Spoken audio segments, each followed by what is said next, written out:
What's up, guys? Jeremy Conn here. It is the Lowdown. It's all brought to you by Pickdawgz.com. Please click the like and subscribe button. If you click the notification button, it lets you know every time one of these gets posted. And I do one outside of my surgery or anything coming up. If there's a weird vacation I have and I wouldn't be able to do it. But I do one every single day. So you guys can, if you like it, you can look forward to it and have something that's 10 to 20 minutes to watch. I also do Top Dogs with Mark Zinno, which is a college football show, an NFL show. I think we break down like 5 games and give out a show free play that we both agree on.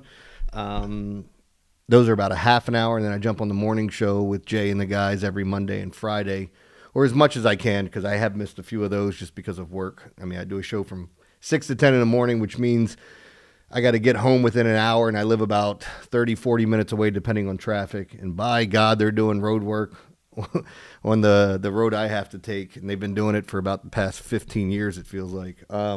So, yeah, there's always a little bit of traffic. So a lot of times I'm walking in my door, flipping on the lights, and then jumping on the show. But anyway, that's neither here nor there.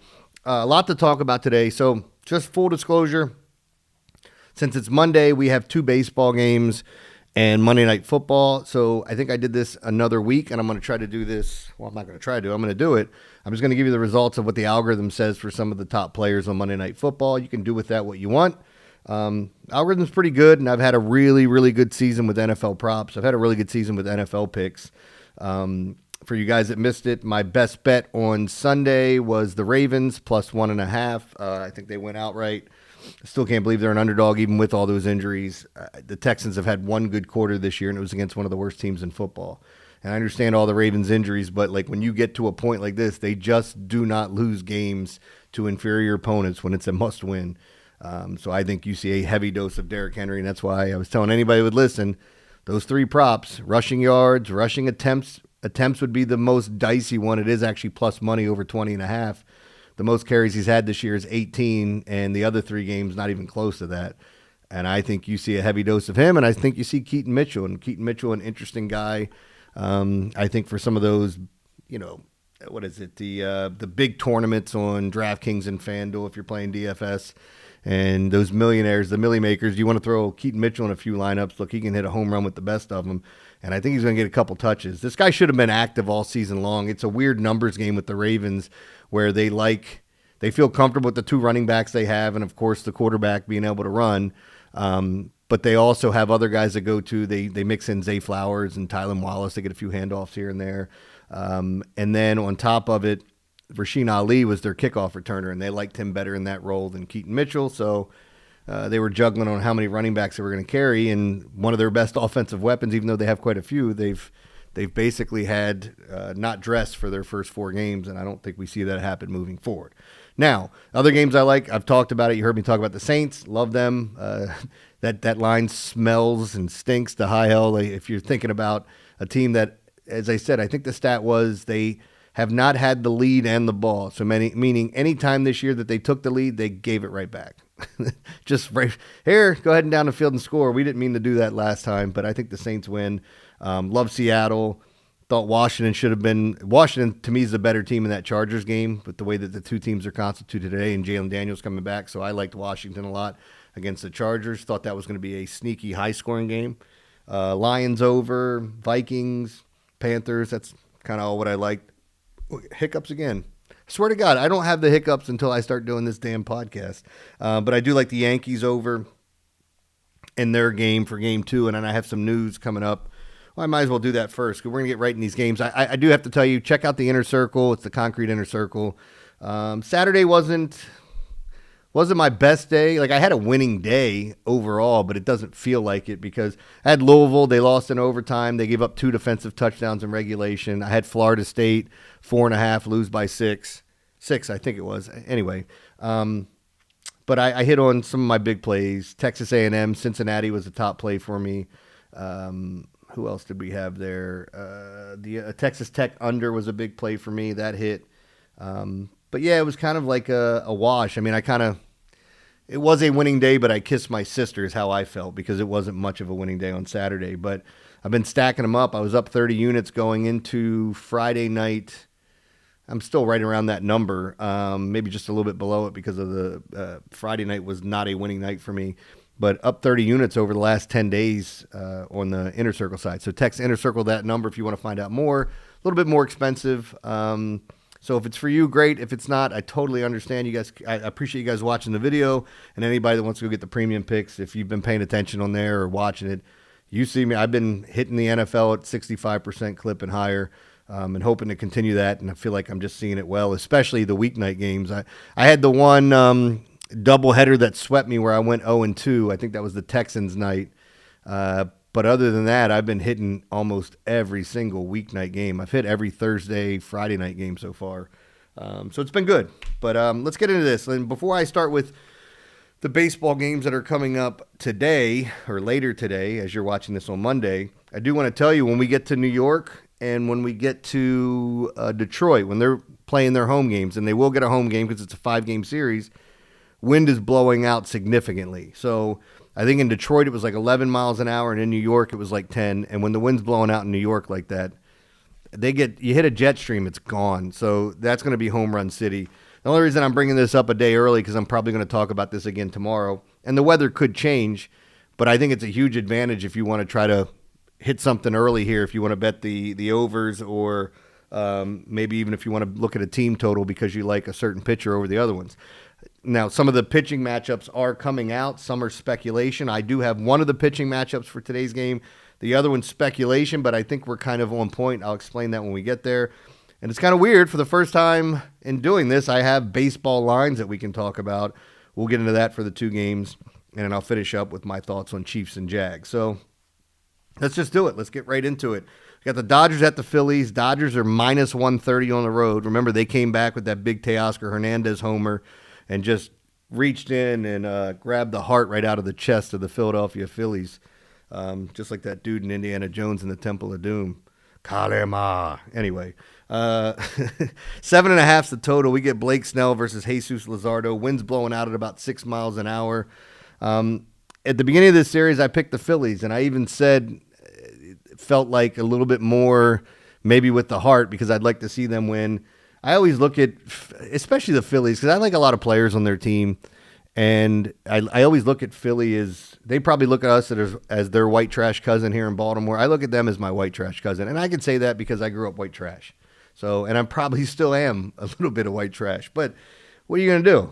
Sometimes you can't grow out of that stuff, but I think I've matured a little bit over the years, and I like this Phillies team. I don't mind the Eagles. Like, I don't root for them, root against them. Phillies have kind of become, I like Bryce Harper. I like Kyle Schwarber. I told you Zach Wheeler's my favorite pitcher outside of Baltimore, even though we may never see him again. We'll see with that thoracic outlet syndrome. So I'm going to lean towards the Dodgers here. I think the Dodgers are the right side. I mean, they're minus 130. Everybody wants to bet the Phillies because they're just expecting to bounce back.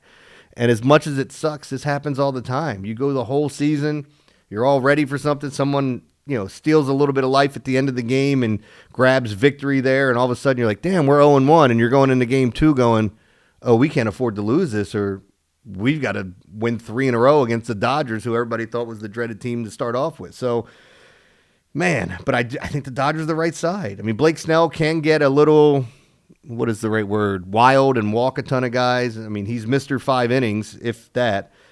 He looked really good in his last outing. And the thing I like, we got 2 lefties here.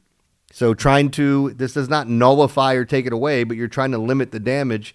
And with lefties, you do that on the Phillies with Harper and Schwarber, the 2 guys that you have circled at the beginning of the game. Like, don't let these guys beat you. Easier said than done. And the same thing on the other side with the likes of Shohei, Freddie Freeman. There's a ton of just talent there and power. Max Muncy. So I do like the fact that it's going to help alleviate some of that. Maybe the under is another good play, but the Dodgers are more than likely going to be my play for Monday in this game against the Phillies. Now we go to Cubs and Brewers, and here's what we have. So we don't have the pitching matchup. Right now the Brewers are favored minus 125, total of 8. And with seeing that total and the fact that they have a total out, which is interesting with no pitchers, I think they're thinking the same thing I am. So what I believe happens is during the season, Freddie Peralta, whenever he started, Quinn Priester was the next guy in line. Jose Quintana is coming back from injury, and they could decide to use him. But I guess my thought process would be I'd rather have Quinn Priester pitch at home with a chance to go up 2-0 and have my vet pitch on the road. And look, with all due respect to Jose Quintana, and he's been solid, not spectacular, nothing amazing, just solid. He limits damage. He's like, hey, man, I'm going to go out there for 5 or 6 innings, and I'm not going to give up more than 3 runs in most starts. I'm probably not going to strike out a lot of guys. But I think you'd rather have that guy starting on the road. So what I think this is, and we nailed this last week when we did it, but Shota Imanaga versus Quinn Priester. Now, full disclosure, you may see the Cubs open up with an opener like they did with Andrew Kittredge last week. They did that twice, and they've been doing that in Shota starts to flip the top of the lineup. And the reason they do that is you get the hard-throwing righty, and all of a sudden, like when they were playing the Padres, it's Machado, Tatis, you want him facing those guys and eliminating. Then you bring in your lefty to face the rest of the lefties in the bottom of the lineup and kind of get in a rhythm. It's been something that's thrown off these teams left and right.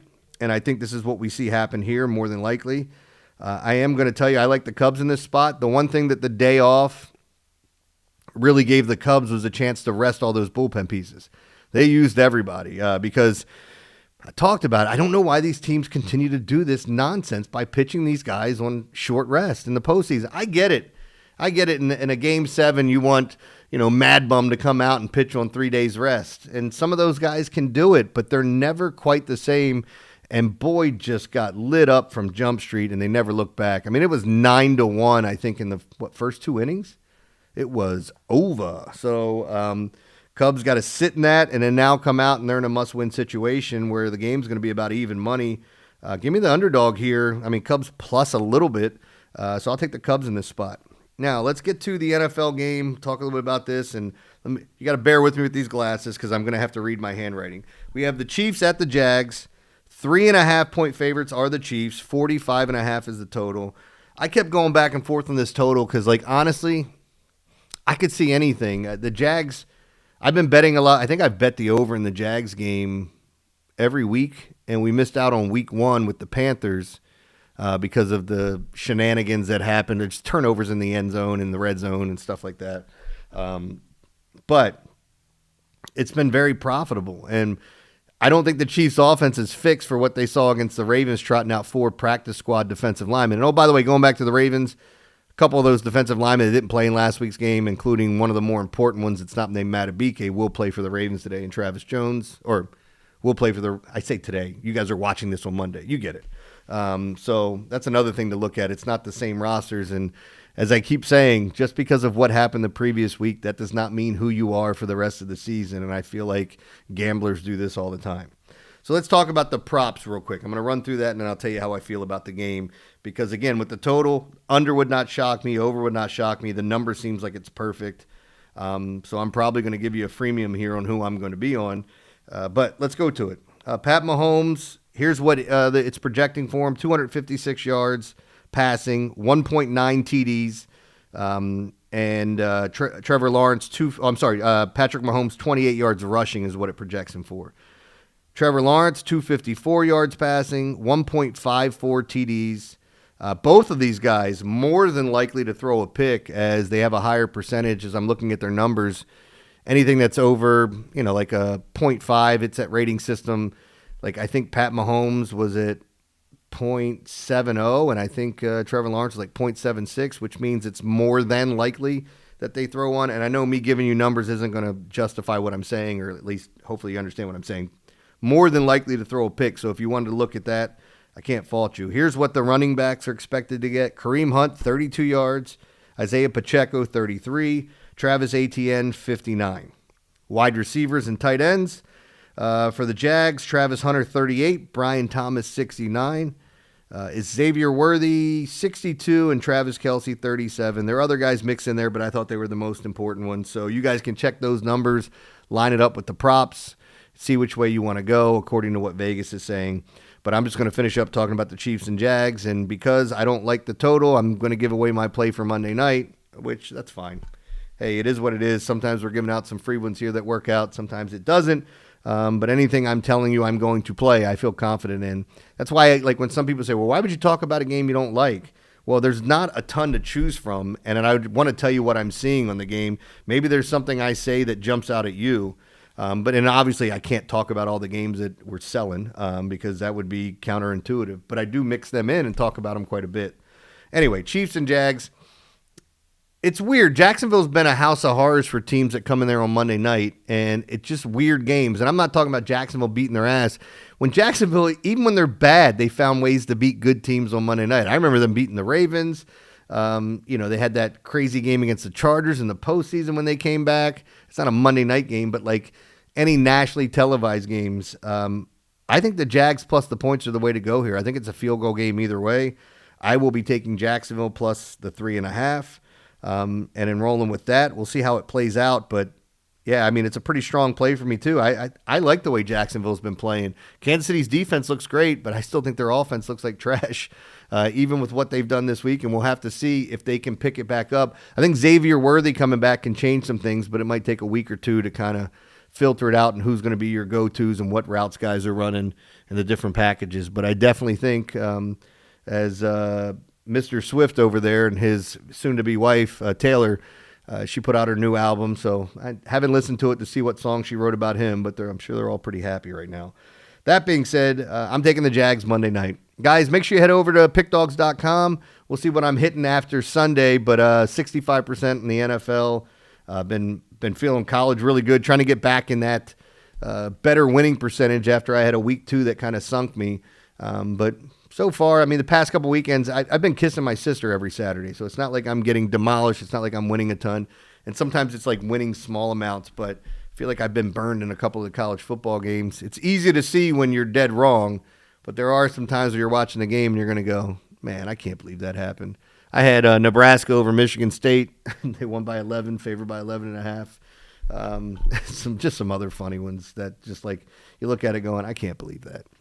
All right, guys, I'll be back tomorrow with another podcast. We'll be talking more about the baseball games. Don't forget about the wind blowing out on Tuesday in New York and in Detroit, blowing out significantly. So if you wanted to jump on that early, something you can do. Appreciate you guys watching this. I'll see you tomorrow. Hope you win some cash.